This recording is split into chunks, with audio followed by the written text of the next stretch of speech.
ഭാഗം 25. കെട്ടാൻ പോകുന്ന പെണ്ണിനെ വേറൊരുത്തിനെ കൊണ്ട് കാശ് കൊടുത്ത് പ്രേമിപ്പിക്കാൻ നിൽക്കില്ലെന്ന് ഉറപ്പ്. അവൾ പറഞ്ഞത് എന്താണെന്ന് പൂർണ്ണമായി മനസ്സിലായിരുന്നില്ല ദീപ്തിക്ക്. പക്ഷെ അവളുടെ മുഖഭാവത്തിൽ നിന്നും അതൊരു ഉറച്ച മനസ്സിൽ നിന്നുള്ളതാണെന്ന് അവൾക്ക് മനസ്സിലായിരുന്നു. നീ എന്ത് ഭ്രാന്തൊക്കെയാണ് പറയുന്നത്? നീ പറയുന്നത് കേട്ടിട്ട് നിനക്ക് ഒരു പ്രശ്നമുണ്ടെന്നാണ് തോന്നുന്നത്. ദീപ്തിക്ക് ദേഷ്യം വന്നു. എനിക്ക് ഭ്രാന്താണ് എന്നാണോ ചേച്ചിക്ക് തോന്നിയത്? പക്ഷെ ഭ്രാന്ത് എനിക്കല്ല, നിങ്ങളൊക്കെ വിശ്വസ്തനായി കരുതുന്ന വിവേകിനാണ്. അയാൾക്ക് വലിയ മാനസിക രോഗമാണ്. ഇല്ലെങ്കിൽ ഇങ്ങനെയൊക്കെ ചെയ്യൂ? വെറുതെ പറയുന്ന അല്ല ചേച്ചി, ഇതിനൊക്കെ തെളിവുകളുണ്ട്. അനുവേട്ടിന്റെ കയ്യിൽ അതിന് തെളിവുകളുണ്ട്. ഞാൻ കാണിച്ചു തരാം ചേച്ചിക്ക്. ആളോട് പറഞ്ഞിരുന്നു എന്നെ സ്നേഹിക്കണമെന്ന്, അല്ലെങ്കിൽ സ്നേഹിക്കുന്ന പോലെ അഭിനയിക്കണമെന്ന്. വെറുതെ അല്ല, അതിന് കാശ് കൊടുക്കാമെന്നാണ് പറഞ്ഞത്. ഒന്നും രണ്ടും അല്ല, ലക്ഷങ്ങളാണ് ഓഫർ ചെയ്തിരിക്കുന്നത്. ചേച്ചിക്കൊന്നും അറിയില്ല. ഞാൻ ഇതിനു മുൻപേ അനുവേട്ടിനോട് ഒരു വട്ടം എൻ്റെ ഇഷ്ടം തുറന്നു പറഞ്ഞിട്ടുണ്ട്. അന്നത് റിജക്റ്റ് ചെയ്ത ആളാണ്. വിവേകിന്റെ വാക്ക് കേട്ട് എന്നോട് ഇങ്ങോട്ട് വന്ന് ഇഷ്ടമാണെന്ന് പറഞ്ഞത്. അന്ന് ഞാൻ ഒരുപാട് സന്തോഷിച്ചിരുന്നു.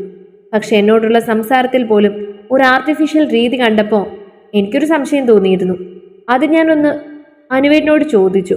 ഒന്നും പറഞ്ഞില്ല. പിന്നെ എപ്പോഴും എന്നെ ആൾക്ക് ഇഷ്ടമായി തുടങ്ങി. ആ സമയത്താണ് കാര്യങ്ങളൊക്കെ എന്നോട് തുറന്നു പറഞ്ഞത്. ഞങ്ങൾ തമ്മിൽ സ്നേഹിച്ചതിന് ശേഷം ആള് പിരിഞ്ഞു പോയതിനെ തുടർന്ന് ഒരു രക്ഷകനെ പോലെ എൻ്റെ ജീവിതത്തിലേക്ക് കടന്നു വരാനായിരുന്നു പ്ലാൻ. അതെന്തിനാ അവൻ അങ്ങനെ ചിന്തിക്കുന്നത്? ദീപ്തിക്ക് അത്ഭുതമായി. എനിക്കറിയില്ല ചേച്ചി. ചേച്ചിക്ക് സംശയമുണ്ടെങ്കിൽ ഞാൻ ഇപ്പോൾ തന്നെ അനുവേട്ടനെ വിളിച്ചു തരാം, ചോദിക്ക്. അല്ലെങ്കിൽ എന്നെ വിശ്വാസം ഉണ്ടെങ്കിൽ ഒരു ദിവസം അനുവേട്ടനെ കാണാൻ വേണ്ടി വാ. മെസ്സേജുകളുടെ സ്ക്രീൻഷോട്ടുകൾ ഞാൻ കാണിച്ചു തരാം. നിനക്കൊരിക്കൽ ഇഷ്ടം തോന്നിയ ആളെ തന്നെ വിവേക് ഈ കാര്യത്തിന് വേണ്ടി തിരഞ്ഞെടുത്തു. അത് ഞാൻ വിശ്വസിക്കണോ? എൻ്റെ ചേച്ചി, നമ്മുടെ വീട്ടിലെ പെണ്ണ് കാണാൻ വന്നപ്പോൾ ഞാൻ അയാളോട് പറഞ്ഞിരുന്നു എനിക്ക് അനുവേട്ടനെ ഇഷ്ടമാണെന്ന്. എൻ്റെ മനസ്സിൽ ആളുണ്ടെന്ന് കേട്ടിട്ട് ആണ് അയാൾ ചെന്ന് കാണുന്നത്. അയാൾ എന്നെ സ്നേഹിച്ചിരുന്നെങ്കിൽ ഒരിക്കലും ഇങ്ങനെ ഒരു മാർഗം തിരഞ്ഞെടുക്കില്ലായിരുന്നു. ഒന്നുകിൽ ആണുങ്ങളെ പോലെ മാന്യമായിട്ട് ജീവിതത്തിൽ നിന്ന് ഒഴിഞ്ഞു പോയനെ, ഇല്ലെങ്കിൽ ഇക്കാര്യം നമ്മുടെ വീട്ടിൽ പറഞ്ഞേന്. ഇത് രണ്ടും ചെയ്തിട്ടില്ല. അതിനർത്ഥം എന്തോ കള്ളത്തരം ചെയ്തിട്ടല്ലേ? അല്ലെങ്കിൽ അയാൾ കണ്ണുവെക്കുന്നത് നമ്മുടെ സ്വത്തിലാണ്. എന്നെ വിവാഹം കഴിച്ച് ഈ സ്വത്ത് മുഴുവൻ ലഭിക്കുന്ന വിശ്വാസമുണ്ട്.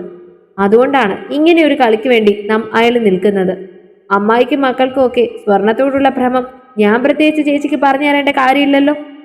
എന്തുകൊണ്ട് ചേച്ചിയുടെയും വിവേകിന്റെയും കല്യാണം നടക്കായിരുന്നേ? നിങ്ങൾ ഒരേ പ്രായക്കാരല്ലേ? എന്നിട്ട് ചേച്ചിക്ക് വേണ്ടി ആലോചിച്ചപ്പോൾ എന്തായിരുന്നു അമ്മായി പറഞ്ഞേ? അത് ശരിയാകില്ലെന്ന്. അമ്മയുടെ തറവാട് വിഹിതം കൂടി കിട്ടിക്കഴിഞ്ഞപ്പോൾ നമുക്ക് കാശായി. ഇനിയിപ്പോൾ എന്നെ കെട്ടിച്ചു വിടുന്ന സമയത്ത് അത് ഉപയോഗിക്കുന്നുവെന്ന് അവർക്ക് നന്നായിട്ടറിയാം. എനിക്ക് ഉറപ്പാണ് ഇതൊക്കെ അമ്മായിക്ക് അറിയാം. ദീപ്തിക്ക് സംശയം തോന്നി തുടങ്ങി. നീ എന്താ ഈ പറയുന്നേ? വിവേക് അങ്ങനെ ചെയ്തെങ്കിലും അമ്മായി അതിന് സമ്മതിക്കുമെന്ന് നിനക്ക് തോന്നുന്നുണ്ടോ? അവരും ഒരു സ്ത്രീയല്ലേ? ഒരിക്കലും അവരിതിന് സമ്മതിക്കുമെന്ന് എനിക്ക് തോന്നുന്നില്ല. അത് ചേച്ചിയുടെ വേറും തെറ്റിദ്ധാരണയാണ്. ഓരോ വാർത്തകൾ ഓരോ ദിവസം കേൾക്കുന്നതല്ലേ ചേച്ചി? മറ്റൊരു വിസ്മയും ഉത്രയായി ഞാൻ മാറുന്നത് ചേച്ചിക്ക് കാണണോ? സ്ത്രീധനത്തിൻ്റെയും പണത്തിൻ്റെയും തട്ടിൽ ഒരിക്കലും ബന്ധങ്ങളെ തൂക്കി നോക്കരുത്. ദീപ്തിയുടെ ഉള്ളം വിറച്ചു. നീ പറയുന്ന അനു നിന്നെ ഇതേ രീതിയിൽ തന്നെയാണ് സ്നേഹിച്ചതെന്ന് ഞാൻ പറയും. അല്ലെങ്കിൽ നിന്റെ സ്വത്തും പണവും കണ്ടിട്ടല്ലേ അവൻ നിന്നെ സ്നേഹിക്കുന്നത്? പണത്തിന് വേണ്ടി തന്നെയാണ്. നിന്നെ സ്നേഹിക്കാമെന്ന് അഭിനയിച്ച ഒരുത്തനെ എന്ത് വിശ്വസിച്ചിട്ടാ ജീവിതത്തെ കൂടെ കൂട്ടാൻ നോക്കുന്നത്? അതിൻ്റെ അർത്ഥം കൂടി എനിക്കൊന്ന് പറഞ്ഞു തരാമോ? ഇപ്പൊ ചേച്ചി ചോദിച്ചത് ന്യായമായ ചോദ്യമാണ്. ഒരാളുടെ മനസ്സിൽ നിറഞ്ഞു നിൽക്കുന്ന ഒരു സംശയമാണ്. ഒരു മനുഷ്യന് മോശക്കാരനായിരുന്നില്ല, അല്ലെങ്കിലും എല്ലാം തികഞ്ഞ മനുഷ്യർ ഈ ലോകത്തില്ല. പക്ഷെ വിവേകിനെ പോലെ പണത്തോടുള്ള ആർത്തിയുള്ള മനുഷ്യനല്ല. പണം ഉദ്ദേശിച്ചിട്ടില്ല. വിവേക് കൊടുക്കാമെന്ന് പറഞ്ഞ പണം പോലും അയാൾ വാങ്ങാൻ സമ്മതിച്ചത് വിദ്യാഭ്യാസം പൂർത്തിയാക്കാൻ വേണ്ടിയാ. അനന്തുവേട്ടന്റെ ജീവിതം അങ്ങനെയായിരുന്നു. സ്വത്താണ് അനുവേട്ടന്റെ ലക്ഷ്യമെന്ന് ചേച്ചി കണ്ടുപിടിച്ചു. എന്നാൽ ആ നിമിഷം ഞാൻ വിശ്വസിക്കാം. എനിക്ക് എൻ്റെ ചേച്ചിയെ ഇഷ്ടമാണ്. പക്ഷെ ചേച്ചി പറയുന്നത് സത്യസന്ധമായിരിക്കണം. നമുക്ക് മുൻപിൽ പകൽമാന്യന്മാരായി നടക്കുന്നവരെയാണ് ചേച്ചി സൂക്ഷിക്കേണ്ടത്. അനുവേട്ടനെ പോലുള്ളവർക്ക് ഒന്നും നഷ്ടപ്പെടാനില്ല. അതുകൊണ്ട് അവർക്ക് മറ്റുള്ളവരുടെ മുൻപിൽ ഇമേജ് കൊണ്ട് നടക്കേണ്ട ഭയവുമില്ല. ഞാൻ എങ്ങനെയാണോ അങ്ങനെ നിൽക്കാൻ അവർ ശ്രമിക്കും. അനുവേട്ടനെ എല്ലാം തികഞ്ഞൊരു വ്യക്തിയാണെന്നൊന്നും ഞാൻ പറയില്ല. പക്ഷെ എന്തുകൊണ്ടും വിശ്വസിക്കാവുന്ന ഒരാളാണ്. കുറച്ചു നാളുകൊണ്ട് എനിക്ക് മനസ്സിലായി, തെറ്റുകൾ സംഭവിക്കാത്ത മനുഷ്യരുണ്ടോ ചേച്ചി? സാഹചര്യങ്ങളാണ് മനുഷ്യനെ തെറ്റുകളിലേക്ക് കൊണ്ടുചെന്ന് എത്തിക്കുന്നത്. അങ്ങനെയുള്ള തെറ്റുകൾ സംഭവിച്ചിട്ടുണ്ട്. ഒരുപാട് വേദന നിറഞ്ഞൊരു ബാല്യമായിരുന്നു ആ മനുഷ്യൻ എന്നോട് പറയാനുണ്ടായിരുന്നത്. അച്ഛൻ്റെയും അമ്മയുടെയും ലാളന ഒരുപോലെ ലഭിക്കേണ്ട പ്രായത്തിൽ രണ്ടുപേരുടെയും ഇഷ്ടമില്ലാതെ വേദനയാണ് അദ്ദേഹത്തെ വരവേറ്റത്. അമ്മയും ജീവിതം പച്ചപിടിപ്പിക്കാനുള്ള സമരങ്ങളിലായിരുന്നു. അതിനുവേണ്ടി പലർക്കും കിടക്ക വിരിച്ചത് ആ സ്ത്രീയുടെ ജീവിതമായിരുന്നു ആ മനുഷ്യൻ കണ്ടത്. സ്നേഹം ലഭിക്കാതെ വന്ന ഒരാൾ താൻ തോന്നിയായതിൽ നമുക്ക് ആരെയും കുറ്റം പറയാൻ പറ്റില്ല. ആ അമ്മയെ പോലും. ജീവിതം വഴിമുട്ടി നിൽക്കുമ്പോൾ അവർക്ക് മുൻപിൽ മറ്റൊരു മാർഗം ഉണ്ടായിരുന്നില്ല. പക്ഷെ ഏതൊരു മനുഷ്യനും നന്നാവാനുള്ള ഒരു അവസരം നമ്മൾ കൊടുക്കണം. നന്നാവാൻ തീരുമാനിച്ചാൽ ചിലപ്പോൾ നന്നാവും, പക്ഷെ അത് കൂടുതൽ നാശത്തിലേക്ക് കൂപ്പുകുത്തുകയുള്ളൂ. അതിലും എത്രയോ നല്ലതാണ് ഒരു കൈ കൊടുക്കുന്നത്. അതിനുവേണ്ടി നിന്റെ ജീവിതത്തിൽ ത്യാഗം ചെയ്യാൻ സമ്മതിക്കില്ല. എന്തെങ്കിലും ഒരു ഉറപ്പിൽ അവൻ എന്തെങ്കിലും നന്നാകുമെന്ന് വിശ്വസിച്ച് ഞാനിതിന് സമ്മതിക്കണമെന്നാണോ നീ പറയുന്നത്? എന്തെങ്കിലും ഒരിക്കൽ നന്നാവുമെന്നല്ല ചേച്ചി. നിങ്ങളുടെയൊക്കെ മാന്യതയ്ക്ക് പറ്റുന്ന ഒരു പൊസിഷൻ ആ മനുഷ്യനായതിനു ശേഷം മാത്രം എനിക്ക് കല്യാണം കഴിച്ച് തന്നാൽ മതി. പക്ഷെ അതിനപ്പുറം സ്ത്രീധന കൊതിയന്മാരുടെ കൈകളിലേക്ക് എന്നെ വലിച്ചെറിഞ്ഞ് കൊടുക്കരുത്. അമ്മയുടെയും ചേച്ചിയുടെയും അച്ഛൻ്റെയും ഒന്നും ഇഷ്ടത്തിനപ്പുറം ഞാൻ ഇറങ്ങിപ്പോവില്ല. നിങ്ങൾക്ക് ആർക്കും നാണക്കേട് വരുത്തി ഒരു ജീവിതം ഞാൻ സ്വന്തമാക്കില്ല. ഒരു ജീവിതം ഉണ്ടാകുമ്പോൾ വലതു ഭാഗത്ത് അച്ഛനുണ്ടാവണമെന്ന് ആഗ്രഹിക്കുന്ന വ്യക്തിയാണ് ഞാൻ. നിങ്ങൾ ആരും കൂടെ ഇല്ലെങ്കിലും അച്ഛൻ എനിക്കൊപ്പം ഉണ്ടാവണം. അതുകൊണ്ട് തന്നെ ഒരു നാണക്കേടുണ്ടാക്കി ഞാൻ പോവില്ല. പക്ഷെ ഞാൻ പറയുന്നത് ചേച്ചി മുൻവിധിയോടെ കാര്യങ്ങളെ കാണുന്നതെങ്കിൽ ഒരു പക്ഷെ മറ്റൊരു വിസ്മയോ ഉത്രയോ ഞാനായിരിക്കും മാറാൻ പോകുന്നത്. നിങ്ങളെല്ലാവരും കൂടി നിർബന്ധിച്ച് ഞാൻ ഈ വിവാഹത്തിന് സമ്മതിക്കും. പക്ഷേ അതൊന്നു മാത്രമേ പറയാനുള്ളൂ. നമുക്കറിയാവുന്ന ആളായതുകൊണ്ട് കൂടുതലൊന്നും നമ്മൾ അന്വേഷിച്ചിട്ടില്ല. പക്ഷെ അങ്ങനെയല്ല ചേച്ചി. വിവേകമായുള്ള വിവാഹം ഏതായാലും ഉടൻ നടക്കില്ല. അവനെപ്പറ്റി നന്നായി അന്വേഷിക്കാതെ നിന്നെ അവൻ്റെ കയ്യിൽ പിടിച്ച് കൊടുക്കില്ല. നീ പറഞ്ഞ തെളിവുകളൊക്കെ എനിക്കൊന്ന് കാണണം. അച്ഛനോട് സംസാരിക്കണം. അതിനുശേഷം എന്താണെന്ന് തീരുമാനിക്കാം. പക്ഷെ ആനന്ദുവിൻ്റെ കാര്യം ഞാൻ സമ്മതിക്കുമെന്ന് നീ പ്രതീക്ഷിക്കേണ്ട. ദീപ്തിയുടെ സ്വരം ഉറച്ചതാണെങ്കിലും എവിടെയൊക്കെയോ പ്രതീക്ഷയില്ലാത്തൊരു പ്രതീക്ഷ അവളിൽ ബാക്കി കിടന്നു. ഒരു കാര്യം ചെയ്യാം, നിന്റെ കൂടെ ഞാനും വരാം വീട്ടിലേക്ക്. എന്നിട്ട് നാളെയോ മറ്റോ അവനെ ഒന്ന് കാണാം. എന്നിട്ട് അവൻ്റെ കയ്യിലിരിക്കുന്ന തെളിവുകളൊക്കെ എനിക്കൊന്ന് കാണണം. ദിവ്യയ്ക്ക് അല്പം ആശ്വാസം തോന്നി. ചേച്ചിക്ക് തെളിവുകൾ കാണുമ്പോൾ മനസ്സിലാവും എല്ലാ കാര്യങ്ങളും. സമ്മതിച്ചു. ഏതായാലും നീ റെഡി ആയിക്കോ, ഞാനും വരാം, ദീപ്തി പറഞ്ഞു. ഞാനൊരു ഫോൺ വിളിച്ചോട്ടെ? മടിയോടെ ദിവ്യ ചോദിച്ചു. അവനെ ആയിരിക്കും. ചേച്ചിക്ക് കാണണമെന്ന് പറയണ്ടേ? അതിനു വേണ്ടിയാണ്. എൻ്റെ മുന്നിൽ നിന്ന് വിളിക്കണം. വിളിക്കാം. ദിവ്യ നിഷ്കളങ്കയായി.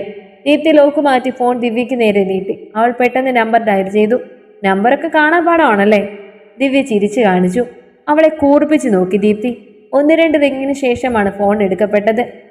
ട്രെയിനിൻ്റെ ചൂളം വിളി വ്യക്തമായി തന്നെ കേൾക്കാമായിരുന്നു. ഹലോ അനുവേട്ട, ഞാനാണ് ദിവ്യ. ഒരു നിമിഷം ദീപ്തിയുടെ മുഖത്ത് നീരസം നിറയുന്നത് ദിവ്യ അറിഞ്ഞിരുന്നു. താനവനെ അനുവേട്ട എന്ന് സംബോധന ചെയ്തതാണ് അവളുടെ നീരസത്തിന് കാരണമെന്നും അവൾക്ക് മനസ്സിലായി. ഇതേതാ നമ്പർ? അവൻ ചോദിക്കുന്നത് ചെറുതായി ദീപ്തിക്കും കേൾക്കാമായിരുന്നു. ഇത് ചേച്ചിയുടെ നമ്പറാണ്. ചേച്ചിയുടെ ഫോണിൽ നിന്നാണ് ഞാൻ വിളിക്കുന്നത്. ഞാനിന്ന് വീട്ടിലേക്ക് പോവാ. അപ്പോൾ കാണാൻ പറ്റുമോ എന്ന് ചേച്ചി ചോദിച്ചു. എന്തിനാ നിന്റെ ചേച്ചിക്ക് എന്നെ കണ്ടിട്ട്? ഞാൻ വിവേകിൻ്റെ കാര്യത്തെപ്പറ്റിയൊക്കെ ചേച്ചിയോട് പറഞ്ഞു. നന്നായി. പക്ഷെ ചേച്ചിക്ക് മുഴുവനായി വിശ്വാസം വന്നിട്ടില്ല. അനുവേട്ടിനെ കണ്ട് സംസാരിച്ചാൽ വിശ്വാസം വരുമെന്നാണ് പറഞ്ഞത്. ബുദ്ധിമുട്ടില്ലെങ്കിൽ നാളെ അമ്പലത്തിൽ വരാമോ ചേച്ചിയെ കാണാൻ? എനിക്ക് ബുദ്ധിമുട്ടൊന്നുമില്ല. അല്ലെങ്കിലും നിന്റെ വീട്ടിലുള്ള ആരെങ്കിലും ഒന്ന് കാണണമെന്ന് ഓർത്തിരിക്കുക ഞാൻ. ചേച്ചിയെങ്കിൽ ചേച്ചി, ആരെങ്കിലും ഒരാളെ കണ്ട് നമ്മുടെ കാര്യത്തെപ്പറ്റി സംസാരിക്കണം. മറുപടി കേൾക്കെ ദേഷ്യം തോന്നിയെങ്കിലും ദീപ്തി സംയമനം പാലിച്ചു. നമ്മുടെ കാര്യമെന്ന അവന്റെ സംബോധന ദീപ്തിക്ക് ഇഷ്ടമായില്ലെന്ന് ദിവ്യയ്ക്ക് തോന്നി. അനന്തു ദിവ്യയെ വിവാഹം കഴിക്കുന്നതിനെ പറ്റി ചിന്തിക്കാൻ പോലും സാധിക്കുന്നുണ്ടായിരുന്നില്ല ദീപ്തിക്ക്. വിവേക് മോശക്കാരനാണെങ്കിൽ ആ ബന്ധം വേണ്ട എന്നവൾ മനസ്സിൽ ഉറപ്പിച്ചിരുന്നു. പക്ഷെ അനന്തുവിന് ദിവ്യയെ കൊടുക്കില്ല എന്നൊരു തീരുമാനം കൂടി എടുത്തിട്ടുണ്ടായിരുന്നു ദീപ്തി. മതി എന്നവൾ ആംഗ്യം കാണിച്ചു. അപ്പോൾ തന്നെ ദിവ്യ ഫോൺ വെക്കുകയും ചെയ്തു. രണ്ടുപേരും ഒരുമിച്ചാണ് വീട്ടിലേക്ക് വന്നത്. രണ്ടുപേരും ഒരുമിച്ചാണ്. ദിവ്യയുടെ മുഖത്തെ പ്രസന്നത അമ്മ ശ്രദ്ധിച്ചു. ദീപ്തി അമ്മയോടൊന്നും പറഞ്ഞിരുന്നില്ല. ദിവ്യ വന്നപ്പോൾ മുതൽ സന്തോഷത്തിലാണെന്നും അമ്മയ്ക്ക് തോന്നിയിരുന്നു. ദീപകിനോടുള്ള അവളുടെ വഴക്കും മറ്റും കണ്ടപ്പോൾ തന്നെ അത് മനസ്സിലായിരുന്നു. ദീപ്തിയാകട്ടെ ചിന്തകളിൽ മുഴുകിയിരിക്കുകയാണ്. അതുകൊണ്ട് തന്നെ ദിവ്യ ദീപ്തി എന്തെങ്കിലും പറഞ്ഞ് മനസ്സ് മാറ്റിച്ചോ എന്ന ഭയമായിരുന്നു അവരുടെ മനസ്സിൽ നിറയെ. വിശ്വൻ വീട്ടിലുള്ളത് കൊണ്ട് തന്നെ മകളോടൊന്നും തുറന്നു ചോദിക്കാനും സാധിക്കുന്നില്ല. കണ്ണുകൾ കൊണ്ട് മകളോട് ആംഗ്യം കാണിക്കുന്നുണ്ടായിരുന്നു അമ്മ. ഒന്നുമില്ല എന്ന് അവൾ കണ്ണടച്ച് കാണിച്ചു. വ്യക്തമായ തെളിവുകളോടെ എന്തെങ്കിലും അറിയാതെ വിവേകിനെ കുറിച്ചുള്ള സംശയം അമ്മയോട് തുറന്നു പറയേണ്ട എന്ന് ദീപ്തി തീരുമാനിച്ചിട്ടുണ്ടായിരുന്നു. ദിവ്യ പറഞ്ഞ കാര്യങ്ങൾ ശരിയാണെങ്കിൽ കൊലക്കയറിലേക്ക് പറഞ്ഞു വിടുന്നത് പോലെയാണ് വിവേകമായുള്ള ദിവ്യയുടെ വിവാഹമെന്ന് ദീപ്തിക്ക് ഉറപ്പായിരുന്നു. നീ ഇന്ന് പോകുന്നുണ്ടോ? വിശ്വനാഥന്റെ ചോദ്യമാണ് ദീപ്തിയെ ഓർമ്മകളിൽ നിന്നും ഉണർത്തിയത്. ഇല്ലച്ച, ഞാൻ നാളെ വൈകിട്ടേ പോകുന്നുള്ളൂ. എങ്കിൽ പിന്നെ വേഷമൊക്കെ മാറും. വന്ന പാടെ ഇങ്ങനെ ഇരിക്കാതെ. ആ അച്ഛ. അതും പറഞ്ഞ് അകത്തേക്ക് പോയിരുന്നു. ഒരു കോട്ടൺ നൈറ്റി അണിഞ്ഞവൾ വന്നപ്പോൾ കൊച്ചുമകന് ഭക്ഷണം കൊടുക്കുന്ന തിരക്കിലായിരുന്നു അമ്മ. എന്തുവാടി, വന്നപ്പോൾ മുതലേ നിന്റെ മുഖം ഇങ്ങനെ കടന്നൽ കുത്തിയതുപോലെ? അവൾക്കാണെങ്കിൽ ആകെപ്പാടെ സന്തോഷം. ഉടനെ വിടില്ലെന്ന് പറഞ്ഞിട്ട് പെട്ടെന്ന് എന്താണ് വന്നത്? ഒന്നുമില്ല, അവൾക്കിങ്ങ് പോണോന്ന് പറഞ്ഞപ്പോൾ വന്നു. എനിക്ക് അവളെ അവിടെ പൂട്ടിയിടാനൊന്നും പറ്റില്ലല്ലോ.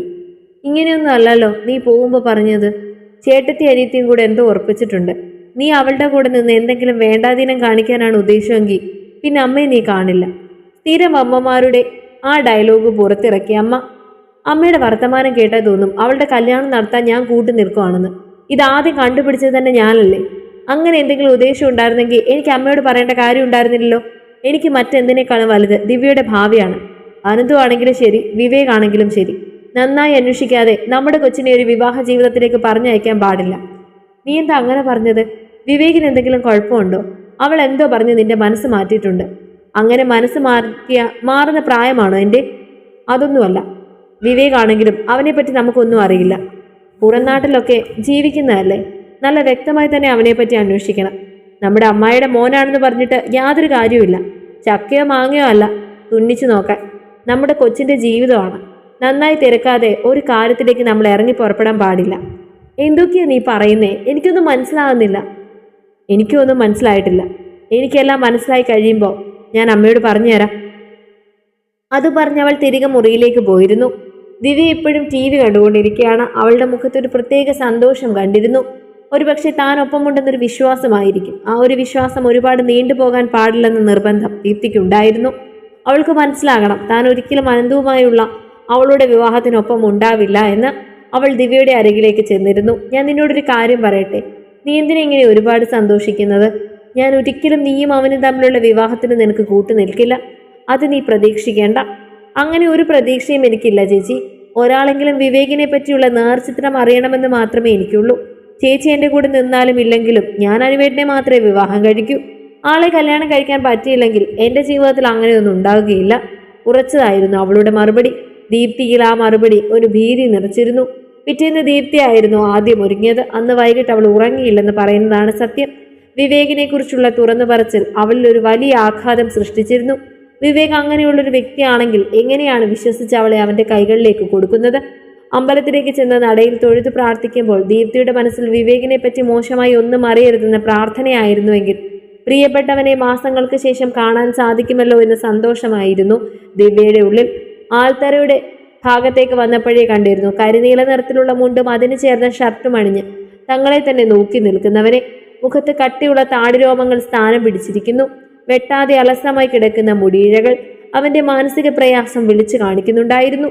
ഉറക്കം നഷ്ടപ്പെട്ട കണ്ണുകൾ അത് തന്നെ ഓർത്തുള്ള ആവലാതിയാണെന്ന് അവൾക്ക് പറഞ്ഞു കൊടുത്തു. ഒരു നിമിഷം ഓടിച്ചെന്ന് വാരി പുണരാൻ അവൾക്ക് തോന്നി. പരസ്പരം മിഴികൾ ഉടക്കിയപ്പോൾ ഒരു നിമിഷം രണ്ട് നയനങ്ങളും ഇണകളെ തിരിച്ചറിഞ്ഞു. പരസ്പരം ആശയവിനിമയം ആരംഭിച്ചു. കാത്തിരിക്കൂ അടുത്ത ഭാഗങ്ങൾക്ക് വേണ്ടി.